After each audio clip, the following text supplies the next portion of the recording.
Ипа Айменова, мына кафе мәжіліс деген.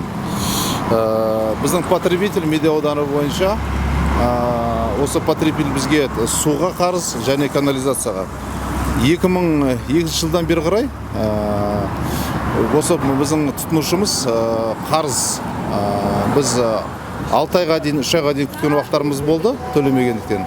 Енді төлемегеннен кейін бұл кісілерге біз жаңағы бізде гарантийный письмо дейді, уақытша 6 айға берілетін бөліп соған 2002 жылы бергенбіз. Ол сол гарантийный письмоны толығымен орындамағандықтан күтіп біз шаршадық төлемегендіктен. Міне 2003-дің қазір наурыз айы болып жатыр. Сондықтан